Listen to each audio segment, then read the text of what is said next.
Revanna escape ಆಗಿರೋ ಬಗ್ಗೆ CM Siddaramaiah ಮಾತನಾಡಿದ್ದಾರೆ. ಏನು ಹೇಳಿದ್ದಾರೆ ಬನ್ನಿ ನೋಡೋಣ.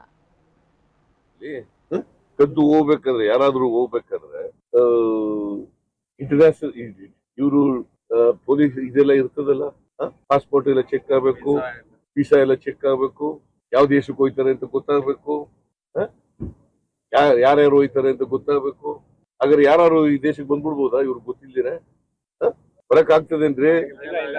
ರಕ್ಷಣೆ ಮಾಡ್ತಾ ಇದ್ದಾರೆ. ಪ್ರಜ್ವಲ್ ರೇವಣ್ಣನ ರಕ್ಷಣೆ ಮಾಡ್ತಾ ಇರೋರು ಕೇಂದ್ರ ಸರ್ಕಾರ.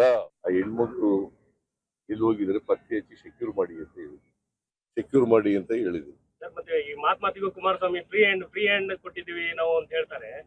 ಇಲ್ಲೆಲ್ಲ ಅವ್ರನ್ನ ರಕ್ಷಣೆ ಮಾಡಿ ಅವ್ರ ಅಪ್ಪನು ಅವರು ಲಾಯರ್ಗಳನ್ನ ಕರೆದು ಮಾತಾಡಿದ್ರು. ದೇವೇಗೌಡರು ಕುಮಾರಸ್ವಾಮಿನೂ ನಿನ್ನೆ ಅವ್ರ ಮನೆಗೆ ಲಾಯರ್ಗಳು ಕರೆಸಿ ಯಾಕೆ ಚರ್ಚೆ ಮಾಡಿದ್ದಾರೆ? ಯಾಕ್ರಿ ಚರ್ಚೆ ಮಾಡಿದ್ದಾರೆ? ಒಂದ್ ಕಡೆ ಹೇಳ್ತಾರೆ ನಾವು ಬೇರೆ ಬೇರೆ ಆಗೋಗ್ಬಿಟ್ಟಿದೀವಿ, ರೇವಣ್ಣ ಬೇರೆ ನಾನ್ ಬೇರೆ ಅಂತ ಹೇಳ್ತಾರೆ. ದೇವೇಗೌಡರಿಗೂ ನಮಗೂ ಇದಕ್ಕೆ ಸಂಬಂಧ ಇಲ್ಲ ಅಂತ ಹೇಳ್ತಾರೆ.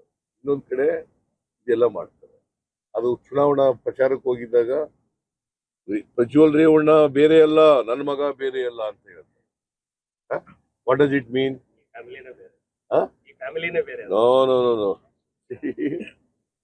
ಅವ್ರು ಮಾಡೋದೆಲ್ಲ ಒಟ್ಟಿಗೆ ಮಾಡೋದು, ರಾಜಕೀಯ ಮಾಡೋದು ಒಟ್ಟಿಗೆ, ಕುಕೃತ್ಯ ಮಾಡೋದು ಒಟ್ಟಿಗೆ. ಎಲ್ಲಿಗಾರ ಎಸ್ಕೇಪ್ ಆಗ್ಲಿ ಅಲ್ಲಿಂದ ಹಿಡ್ಕೊಬತ್ತೀವಿ. ಯಾವ ದೇಶದಲ್ಲಿ ಇದ್ರು ಕೂಡ ಅಲ್ಲಿಂದ ಹಿಡ್ಕೊಬತ್ತೀವಿ. ನಾನು ಅದಕ್ಕೆ ಪ್ರೈಮ್ ಮಿನಿಸ್ಟರ್ ಪತ್ರ ಬರೆದಿದ್ದೀನಿ. ಅವ್ರ ಡಿಪ್ಲೊಮ್ಯಾಟಿಕ್ ಪಾಸ್ಪೋರ್ಟ್ ಕ್ಯಾನ್ಸಲ್ ಮಾಡಿ ಅಂತ. ಪಾಸ್ಪೋರ್ಟ್ ಕ್ಯಾನ್ಸಲ್ ಆದ್ಮೇಲೆ ಇರಕ್ಕಾಗಲ್ವಲ್ಲ ಈ ದೇಶದಲ್ಲಿ? ನಮ್ಮ ದೇಶಕ್ಕೆ ಬರಲೇಬೇಕಲ್ಲ. ಪ್ರಧಾನಮಂತ್ರಿ ಮಾಡ್ಲಿ. ಬಿಜೆಪಿಯವರು ತಪ್ಪು ಮಾಡಿದ್ದಾರೆ. ಯಾಕಂತಂದ್ರೆ ಮೊದಲೇ ಗೊತ್ತಿತ್ತು, ಬಿಜೆಪಿಯವ್ರಿಗೂ ಗೊತ್ತಿತ್ತು, JDS-ನವ್ರಿಗೂ ಪ್ರಜ್ವಲ್ ರೇವಣ್ಣನ ವಿಡಿಯೋಗಳೆಲ್ಲ ಗೊತ್ತಿತ್ತು. ಬಿಜೆಪಿ ಪ್ರಜ್ವಲ್ ರೇವಣ್ಣ ಇದಾನಲ್ಲ, ಬರೀ ಸೆಕ್ಷುವಲ್ ಹರಾಸ್ಮೆಂಟ್ ಅಲ್ಲ, ರೇಪ್ ಮಾಡಿದ್ದಾರೆ, ರೇಪ್ ಕೇಸ್ ಆಗಿದೆ. ವಿಕ್ಟಿಮ್ ಒಬ್ರು ರೇಪ್ ಆಗಿದೆ ಅಂತ ಹೇಳ್ಬೇಕಾದ್ರೆ ಸುಳ್ಳು ಹೇಳ್ತಾರ ಹೆಣ್ಮಗಳು? ಅವಳ ಜೀವನ ಹಾಳಾಗಲ್ವಾ? ನನಗೆ ರೇಪ್ ಮಾಡಿದ್ದಾರೆ ಅಂತ ಹೇಳಿದ್ರೆ, ಮದುವೆ ಆಗಿರ್ತಕ್ಕಂಥ ಹೆಣ್ಮಗಳು ಬಹಿರಂಗವಾಗಿ ನಂಗೆ ರೇಪ್ ಮಾಡಿದ್ದಾರೆ ಅಂತ ಹೇಳ್ಬೇಕಾದ್ರೆ ಅದನ್ನ